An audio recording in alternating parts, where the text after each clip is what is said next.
감사합니다. 우리의 찬양을 기뻐 받아주셨는 줄 믿습니다. 이제 오늘 시간에 하나님의 말씀을 갈망하는 모든 심령들을 위해 하나님 은혜를 베푸사 말씀을 듣고 깨달으며 아멘으로 화답할 수 있는 귀한 은혜의 시간이 될 수 있도록 아버지 인도하며 주옵소서. 모든 것 주님께 부탁하며 주님께서 친히 말씀하여 주옵소서. 예수님의 이름으로 기도합니다. 아멘. 언젠가 말씀을 드렸던 것처럼 저는 우리의 삶이 전쟁과 같다라는 생각이 듭니다. 혹시 전쟁 겪어보신 분 있습니까? 전쟁 세대. 전쟁 세대는 아닐지라도 혹시 군대 가보신 분 있습니까? 군대를 가보면은요, 전투가 제 훈련이 치열합니다. 우리 남자분들은 뭐 그런다 그러죠. 군대 갔다 오면은 군대 이야기만 남자분들이 많이 한다라고 그렇게 하는데 왜 남자들이 군대 이야기를 많이 할까요? 혹시 그 생각해 보신 적 있습니까? 다른 이야기도 많이 있고 연애 이야기도 있을 수 있고 한데 어떤 면에서는 연애 이야기보다 더 많이 하는 것이 군대 이야기라고 합니다. 왜 그럴까요? 제가 생각하기는 뭐 이건 답은 없지만 제가 생각하기는 군대에서 있었던 일들이 너무 힘들고 또 힘든 가운데 또 전우회와 또 여러 가지 것들이요 아마 많은 요소들이 있었기 때문에 아마 제대하고 나서 군대 이야기를 많이 하지 않는가 하는 그런 생각이 드는 것입니다. 전쟁하는 장면을 보여주기도 하고 군에서 사기를 충전시켜서 비상시에 이제 전쟁 시에 대비해서 훈련을 하는데 저도 전쟁 세대는 아니지만은요 전쟁을 했던 분들의 증언과 이야기와 영화를 보면은요 정말 하루하루 군인으로서 전쟁터에서 있다라고 하는 것은요 자신의 생명과 직결되어 있는 긴장감 속에 살아가더라고요. 다른 건 모르겠습니다. 절대 그 전쟁 속에서 평화가 있다라는 것은 발견하기 어렵고요. 어떻게 보면은 그 전쟁 속에서 긴장감 가운데 적이 언제 공격해 올지를 늘 생각하고 경호를 하며 그죠? 준비를 하는 이 모습이 군에서 전쟁에서 있지 않습니까? 그런데 성경은 우리에게 말하기를 너희의 인생 자체가 그런 전쟁처럼 영적인 전쟁이다라고 그렇게 말하는 겁니다. 근데 여러분 그런 거 느끼십니까? 그렇게 진짜 군인들이 전쟁터에서 긴장감을 느끼듯이 혹시 여러분 예수를 알고 나서부터 영적 전쟁이 있었구나. 내가 이때까지 모르고 살아왔구나. 깨어 있어야지. 라고 하면서 그 영적 전쟁의 십자가의 군사로서 뿐만 아니라 깨어있는 자의 모습으로요. 혹시 영적 전쟁에 내가 지금 임하고 있는지 임하지 않는지 혹시 아시는 분 있습니까? 얼마 전에 어떤 저희 사모랑 이야기를 나누는 중에요. 제가 그렇게 이야기를 한 적이 있습니다. 영적 전쟁이 뭔 것 같으냐? 영적 전쟁이. 보이는 전쟁이 아니들. 그런데 보이지 않는 전쟁인데 그 영적 전쟁에서 승리하는 자가 내 마음을 빼앗아가는 것 같다. 그랬어요. 그래서 성경에 무릇 지킬 만한 것보다 내 마음을 지키라. 이것이 더 어떻게 보면 복된 장수다. 어떤 장수가 훌륭한 장수가 되는가라고 말할 때 내 마음을 지킬 수 있는 장수가 되어야 된다. 여러분 마음이 지금 하나님의 말씀으로 지켜져 있습니까? 어떤 면에서는 하나님의 말씀으로 세워진 내 마음의 성이 있다면 평안의 성 아니겠습니까? 평강의 성. 맞습니까? 내가 예수 믿고 얻는 베너핏 뭡니까? 목사님, 나 예수 믿기 전에는요, 불면증 때문에, 걱정, 근심 때문에 잠을 못 자고 살았는데, 내가 예수 믿고 나서부터 마음의 평안을 얻었습니다. 이것이 동감이 되기를 바랍니다. 이 이야기가. 근데 예수 믿기 전이나 예수 믿고 나서나 변함이 없는 것 같습니다. 그거는 어떤 면에서는요, 예수 믿는 그 순간에 우리는 승리가 일어나는데 무슨 승리가 일어났냐면 내 마음의 심령이요 오랫동안 악한 사단이가 내 마음의 심령의 성을 차지하고 지키고 있는데 그 모습이 바로 내 심령 가운데 평강이 없는 겁니다. 그 평강이 없는 삶을 살았죠. 그러니까 내 심령의 성은요 늘 불안과 화와 판단과 정죄와, 여러분 선악과를 따먹지 말았는데 선악과를 따먹은 자체가 죄가 되었죠. 그래서 죄를 더했습니다. 근데 선악과 자체가 주는 해독이 있어요. 말 그대로 선악과는 무슨 나무입니까? 선과 악을 아는 나무입니다. 맞습니까? 선과 악을 아는 나무를 먹어가지고요, 하나님 앞에 일단 죄는 지었어요. 죄를 얻었죠. 그 다음에 선악을 아는 나무를 먹었어요. 그러다 보니까 인간이요, 이제 옳고 그름을 분별하기 시작하는 겁니다. 여러분, 누굴 사랑해라 라고 말할 때 사랑할 수 없는 가장 큰 걸림돌이 있다면 그게 뭔지 아십니까? 나에게 선과 악을 분별하고 있는 모습 때문입니다. 안 되는 거예요. 그 사람이 밉지 않으면 사랑할 수 있잖아요. 그렇죠? 그 사람이 뭐 괜찮은 사람 같다 사랑할 수 있잖아요. 괜찮은 사람을 사랑 안 할 이유가 뭐가 있습니까? 근데 내 판단에 별로 안 괜찮은데 좀 그렇는데 라는 생각이 들어오는 순간부터요, 사랑은 불가능합니다. 저도 그걸 몰랐어요, 옛날에. 그래서 저 어느 날부터는 저는 이제 저하고 싸우는 겁니다.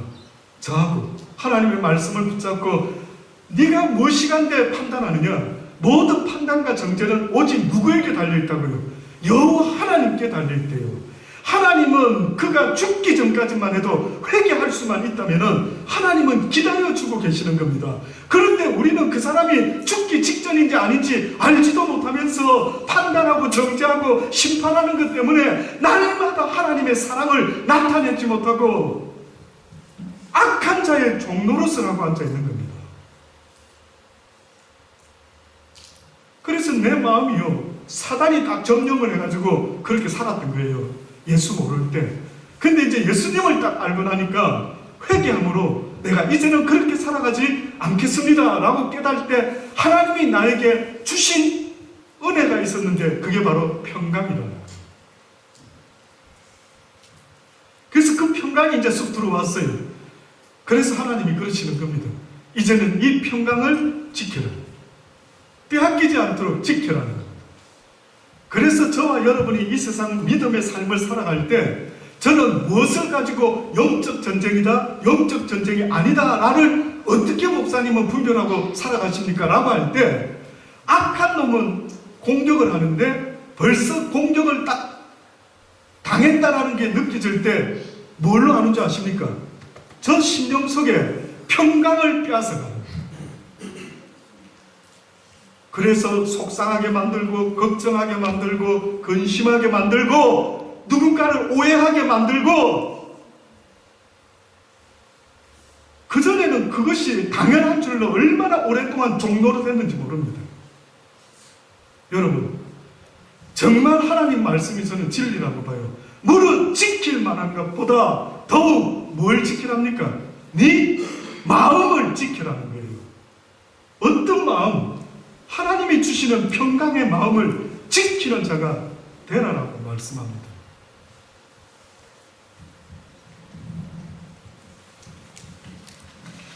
오늘 본문의 말씀도요, 바로 그 이야기입니다. 바울이 로마서를 쓴 배경이 있습니다.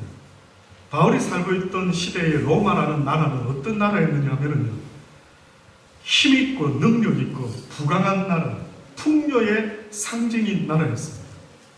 근데 저도 대한민국에서 오랫동안 살다가 여기서도 살고 있지만요, 저는 사실 가끔 우리 정치한테 그렇게 이야기합니다. 은폐하다. 아들, 은폐하다.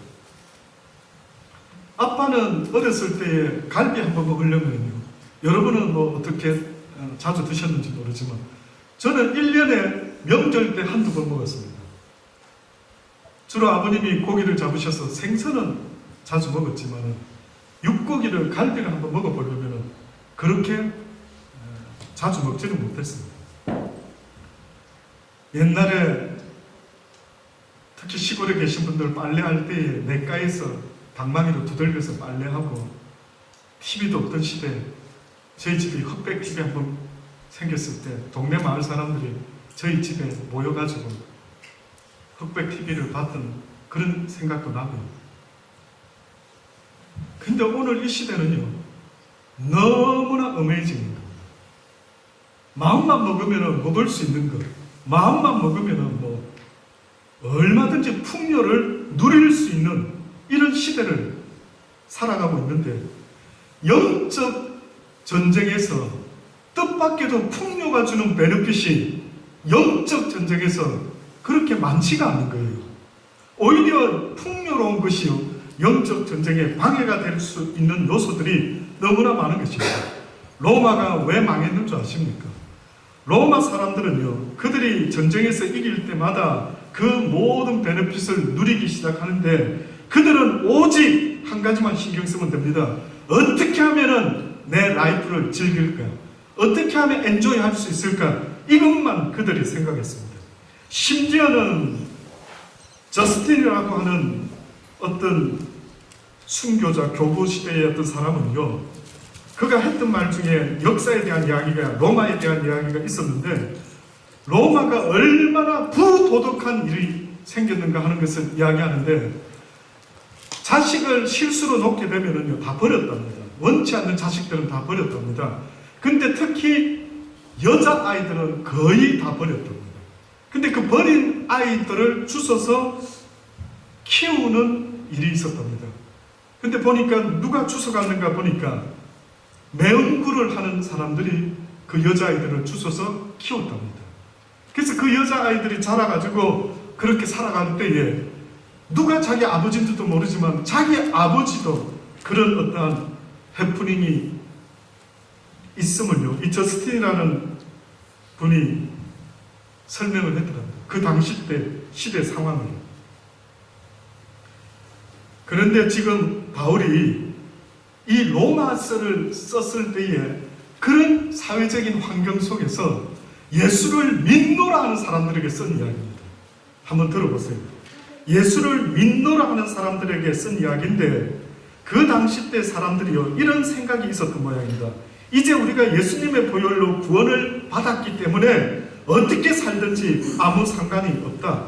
유대의 율법에 얽매이지 말고 자유롭게 된 사람으로서 어떤 죄를 지어도 염려 없다. 영적으로만 깨끗하면 육체적으로 아무리 허물이 있어도 구원받을 수가 있다. 이런 생각을 가지고 로마 시대에서 예수를 믿었던 겁니다. 저는 이 이야기를 들으면서 어떤 생각이 드느냐면요, 그들이 영적으로만 깨끗하면 된다. 그러면 그 근거가 뭔가 봤더니만 아마 예수를 믿습니다라고 하는 그 말 한마디가 모든 걸 다 덮었던 모양이에요. 여러분, 예수를 믿고 떠드는 이는 귀신도 믿고 떠든다라고 했어요. 귀신이 할 수 없는 것 한 가지가 있다면은 예수님의 말씀에 순종하는 것만 못하고 있는 겁니다. 그러니 지금도 그 악한 영은 로마 시대 때 기독교인들을 넘어뜨리려고 했던 것처럼 오늘 우리 시대에도 이 풍요로운 가운데 뭐 악한 무슨 공격이 있을까라고 생각이 드는데도 영적인 공격이 있다는 거예요. 그 영적인 공격이 무엇인가라고 봤더니만은요, 바로 이 풍요 가운데 뜻밖에도 교회만 다니면 내가 크리스찬인 줄로, 목사만 되면 내가 크리스찬으로서 앞자리에 있는 사람인 줄 착각을 하고 살아가고 앉아있다는 겁니다. 그게 내 기준이 되어서는 안 된다. 그게 나의 기준이 되어서는 안 됩니다. 그래서 바울이 이제 이렇게 오늘 본문을 통해 말하죠.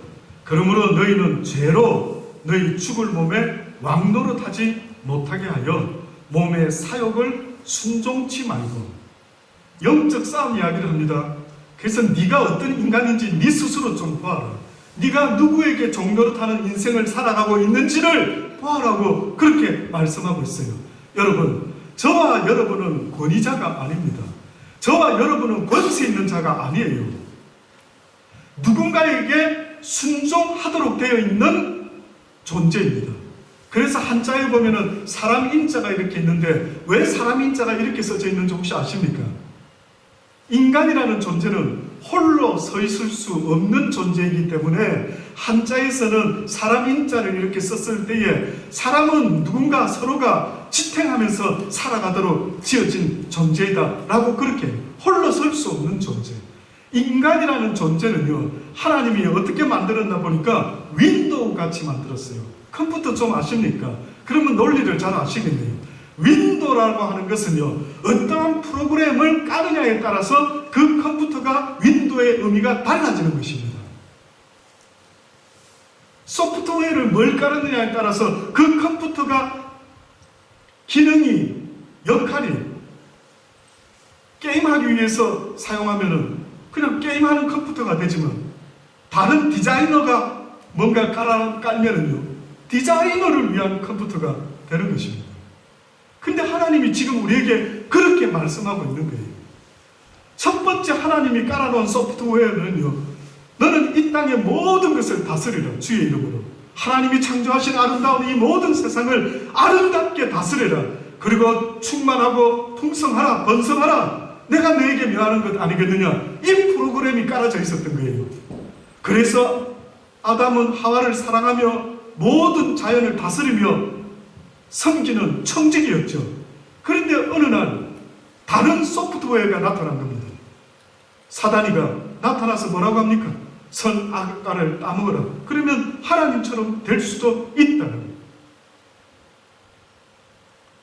결국은 그 말씀을 거절했었어야 되는데 그 말을 귀담아 듣고 그 말에 종노릇 하다 보니까 결국은 죄의 종이 되고 말았다. 그래서 그 다음부터 성경에 보니 뭐라고 말합니까? 그들이 육체가 되더라. 이제는 그들이 자기 마음대로 신이 되어가지고 자기 원하는 대로 여자를 취하여 아내로 삼았더라. 그들이 육체가 되었더라. 그들의 날수가 120년이 되었다라고 그렇게 성경이 말하지 않습니다. 결국 영적 싸움이라는 것은 눈에 보여지는 싸움이 아니라 내 내면에서 일어나는 싸움인 거예요. 누구 때문이 아니라 하나님과 악한 영과의 관계 속에서 끼어가지고 지금 우리가 날마다 몸부림치며 싸우고 있다는 것을 성경이 우리에게 말씀합니다.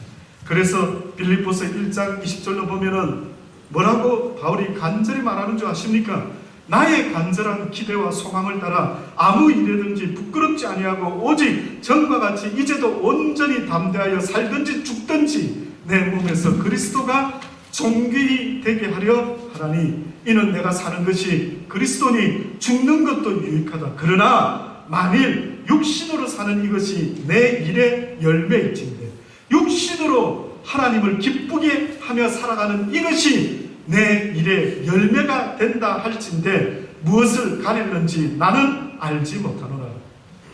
내가 그 두 사이에 끼었으니 내가 그 두 사이에 육적으로는 사망의 법을 섬기고 있고 영적으로는 생명의 성령의 법을 섬기고 있는 이 둘 사이에 내가 끼어 있으니 그러나 내 간절한 바람은 빨리 떠나서 그리스도와 함께 있고자 하는 욕망을 가진 이것이 더욱 좋으나 그러나 내가 육신에 거하는 것이 너희를 위하여는 더욱 유익하다. 그러니까 바울은 자기가 둘 사이에 끼어서 살아가는 존재를 했어요. 어디에 끼어서 이러지도 못하고 저러지도 못하는 듯 그래서 둘 중에 하나를 선택하며 살아야 되는 이것이 바로 지금 성경이 말하는 이야기인 것입니다. 오늘 본문에 뭐라고 말씀하고 있습니까? 이어서요. 너희 지체를 불의의 병기로 죄에게 드리지 말고 오직 너희 자신을 죽은 자 가운데서 다시 산 자같이 하나님께 드리라. 너희 지체를 의의 병기로 하나님께 드리라. 우리는 도구밖에 안 된답니다. 둘 중에 하나를 선택하랍니다. 선한 도구가 될래, 이용호야. 아니면 불의의 도구가 될래. 선한 병기가 될래, 불의의 병기가 될래, 사랑을 만드는 피스메이커, 러브메이커가 될래. 그렇지 않으면 가정을 나누고 교회를 나누고 민족을 나누고 그러한 일을 하려 물어보고 계시는 겁니다. 죄가 너희를 주관치 못하리니 이는 너희가 법 아래 있지 아니하고 은혜 아래 있습니다. 그런즉 어찌하리요? 우리가 법 아래 있지 아니하고 은혜 아래 있으니 죄를 지으리요? 그럴 수가 없다. 그럴 수가 없다. 예수를 믿는다고 하는 것은 은혜 아래 있는 자들인데 너희가 어찌하여 또 죄를 지으려고 하느냐? 아직도 율법 아래 있느냐? 그러면 너의 판단과 너의 선악간의 분별이 결국은 너도 그 법 가운데 심판받게 될 것인데 그래도 상관이 없느냐? 내 자신이 율법 아래 있지 않다라고 하는 증거는요, 판단과 정죄를 멈춰야 되는 거예요. 잘 안 되죠? 누군가의 종노릇을 하고 있죠, 여러분이. 어떤 면에서. 저도 가장 힘든 게 뭐냐라고 물어보면 영적 싸움인데, 그 중에서 사랑을 못하게 만드는 영적 공격에 대해서 얼마나 힘든지 모릅니다. 한때는 제가 옛날에 너무 사랑했던 어떤 고등학교 때부터 가르친 청년이, 우리 아는 분들은 아시죠? 여기 스트라에 살고 있습니다. 너무 사랑했어요. 너무 사랑해서 하나님 이야기할 때마다 그 친구 붙잡으면 밤새도록 이야기를 했습니다. 밤새도록 이야기하고 또 이야기하고 또 이야기하고. 그런데 이상하게도 아멘 하고 애를 쓰는 모습이 있기는 있었지만은요, 또 육신의 법으로, 제가 그 육신의 법으로 날마다 율법 안에 지내는구나, 저게 벗어나기가 어렵구나, 그게 뭘로 알게 됐는지 아십니까? 자기가 힘든 이유가 누구 때문에 계속 이야기하는 것입니다. 계속. 때로는 아내 때문에, 때로는 어떤 사람 때문에, 일하는 직장 상사 때문에, 누구 때문에 계속해서 율법 아래 있는 자의 모습으로 이야기를 계속하는 겁니다. 여러분, 성경에 뭐라고 말씀을 경고합니까? 네가 그를 그렇게 판단하고 정죄하면은 나도 너를 그렇게 판단하고 정죄해 주겠다는 거예요. 그러니 네가 심판받기를 원치 않는다면은 그를 용서하라. 그래서 주기도문에 누누이 말을 하죠. 우리가 우리의 죄를 사하여 준 것 같이 나의 죄를 사하여 주시옵소서라고 그렇게 계속해서 주기도문을 하고 있는데 계속 사단의 종노릇을 하고 있는 거예요. 슬프지 않습니까? 무섭지 않습니까? 두렵지 않습니까? 저는 그 누구 때문에 지옥 가고 싶지 않아요. 저는 심지어 저희 아내 때문에도 지옥 가고 싶지 않습니다. 저는 저희 사모가 아무리 기도하는 사람이라 하지만 그가 어느 날 만약에 하나님의 말씀에 합당치 않는 말을 하게 될 때에 압니다. 저희 사모가 저를 별로 때로는 안 좋아하는 거 알죠? 있는 대로 이야기를 합니다. 멈춰라고, 그만해라고. 당신은 잘났냐고, 그만해라고 합니다.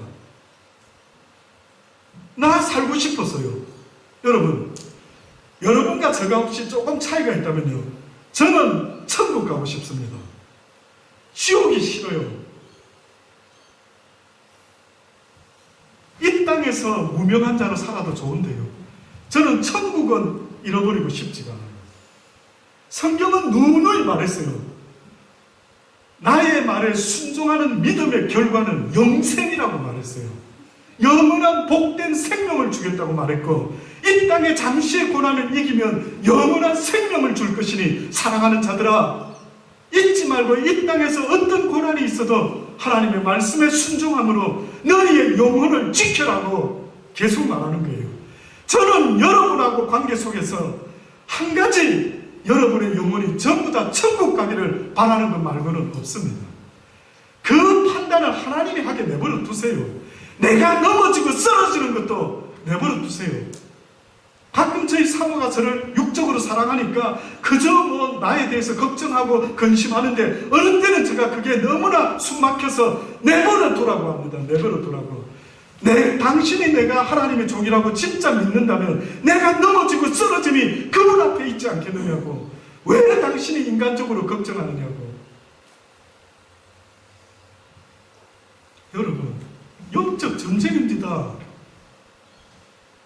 육의 전쟁도 치면은 모든 걸 잃어버리는데 하나님이 우리에게 영의 전쟁을 자꾸 이야기하지 않습니까? 지지 마세요. 저는 이곳에 있는 여러분들이요, 영적으로 승리할 수 있게 되기를 간절히 주의 이름으로 축원합니다. 광고는 제대로 안 했지만은 6월 1일 날 저희 교회에 연합이 일어납니다. 아마 참사랑교회인가요? 한사랑교회고요. 한사랑교회 제가 목사님, 우리 전 목사님 아주 오래전부터 알죠. 한 20년 가까이 된 것 같습니다. 초창기 한참 젊었을 때 시드니에서 같이 목회를 하면서 우연하게 또 하나님 인도 가운데 호산나를 같이 섬기면서 설교 목사로 저는 그때 봉사했었고, 나중에 이제 조인이 돼가지고 함께 교제를 했는데, 여러 가지 대화 속에 또 하나님 인도하신 가운데 공식적으로 6월 1일 첫째 주, 6월 첫째 주에 그쪽 교회가 우리와 함께 이제 연합해서 예배를 드리게 됩니다. 제가 여러분에게 자꾸만 영적 전쟁 이야기하는 것은, 분명히 어떤 일이 있을 때에 뭔가 악한 영은 잠자고 있지 않을 거 아닙니까? 잠자고 있지 않을 거 아닙니까? 이게 하나님이 기뻐하는 일 같으면 길을 쓰고 막지 않겠습니까? 저도 그렇고 여러분도 선한 도구가 되기를 주의 이름으로 축원합니다. 그래서 하나님이 무엇을 원하시고 계시는지를 생각하면서요, 협력하여 선을 이루며 이 시드니에 선한 영향력을 끼치는 교회, 뭐 때문에 여기 오셨습니까? 뭐 때문에 달란트 교회에 오셨는지. 저는 여러분 하나가 하나님의 말씀에 점점점 깨달아가면서요, 영적 용사들이 되기를 바랍니다.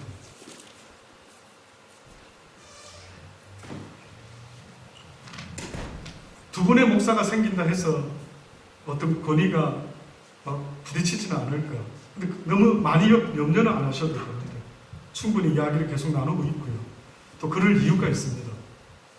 여러분, 우리는 날마다 하나님의 권위에 순복할 줄 아는 믿음이 되기를 바랍니다. 가정에는 아버지의 권위가 있습니다. 이게 무너지면 콩가루 집안이 되죠. 그래서 부족한 남편이라도 세워주시기 바랍니다. 아이들 앞에서 함부로 하지 마세요. 아내된 여러분, 하나님 때문에 그 남편을 긍휼히 여기고 하나님 때문에 그 남편을 세워줄 수 있게 되기를 바랍니다. 교회에도 권위가 있습니다. 목사라고 하는 권위가 있죠. 하나님은 그 모든 것은 질서 속에서 이루어내려고 하시는 뜻이 있습니다. 그 권위가 무너지면 콩가루 교회가 되는 겁니다. 나라의 대통령이라는 사람이 있습니다. 우리 문재인 후보자가 대통령 됐죠. 전 뭐 그렇게 좋아하고 그 사람에 대해서 뭐 예수님처럼 신뢰하고 그런 거 없습니다. 그러나 일단 대통령이 됐다면 그 권위를 인정하는 것 때문에 그가 행하는 모든 일에 제발 잘 되기를 바라는 간절한 마음이 있죠. 근데 그 권위에 도전하게 되면은 여러 가지 시끄러워지는 일들이 있을 수밖에 없게 되어 있습니다. 세상의 논리도 그러는데 하나님의 권위에 도전하지 않게 되기를 바랍니다. 저는 어느 순간에 그렇다, 나도 모르게 내가 모세의 자리에 앉아가지고 하나님의 권위에 도전하고 앉아 있지는 않는가. 그런데 모세의 자리에 앉은 이 바리새인들아, 이 서기관아, 이 율법학자들아 보니까 그들이 모세의 자리에 왜 앉았다라고 예수님이 말씀하나 보니까 그들이 저지하고 앉아있는 겁니다. 그들이 사람을 판단하고 앉아있는 겁니다. 멈추시기 바랍니다. 제발 멈추시기 바랍니다. 저는 비록 조그마한 교회 목사지만 교회를 지켜야 되는 책임이 있어요.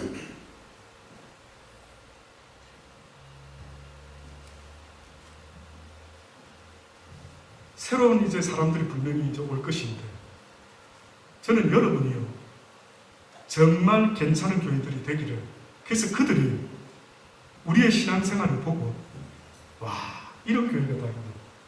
어떻게 이렇게 생각하고 이렇게 말하는 사람들이 있지? 그렇게 되기를 바랍니다. 그런데 그러지 못하고 혹시나 불평과 불만과 판단과 정죄가 난무하는 이런 도구가 되어서 혹시나 여러분도 모르게 악한 사단의 도구가 되지 않기를 간절히 바라는 것입니다. 결론적으로요, 너희 자신을 종으로 들여 누구에게 순종하든지 그 순종함을 받는 자의 종이 되는 줄을 너희가 알지 못합니다. 혹은 죄의 종으로 사망에 이르고 혹은 말씀에 순종함으로 순종의 종이 되어 의에 이르는 일은, 꼭 여러분 잊지 마시고 누구 때문에 지옥 가는 인생이 아니라 하나님 때문에, 예수님 때문에 천국에 갈 수 있는 저와 여러분의 삶이 인생이 되기를 간절히 주의 이름으로 축원합니다. 기도하십시다. 좋으신 아버지 하나님, 그렇습니다. 우리의 삶이 어떤 도구가 되어 살아가고 있는지 주여 돌아볼 수 있기를 원합니다. 하나님이 기뻐하는 말씀에 순종하는 종이 되어 하나님의 선한 도구의 삶을 살아가고 있는지 다시 한번 돌아볼 수 있게 은혜 베풀어 주옵소서. 우리가 피스메이커가 되기를 원합니다. 다툼이 있는 곳에, 분쟁이 있는 곳에, 평화가 없는 곳에 평화와 사랑과 피스를 만들어낼 수 있는 우리의 삶이 되게 하여 주옵소서. 미워하는 이유를, 미워하는 법을 만들어내지 말게 하시고 오직 이해하고 용서하며 주님이 우리를 용납하시고 용서하신 것처럼 사랑해야 될 이유를 우리의 자녀들에게도 그렇게 가르쳐 줄 수 있도록 아버지 은혜 베풀어 주옵소서. 예수님의 이름으로 기도드리옵나이다.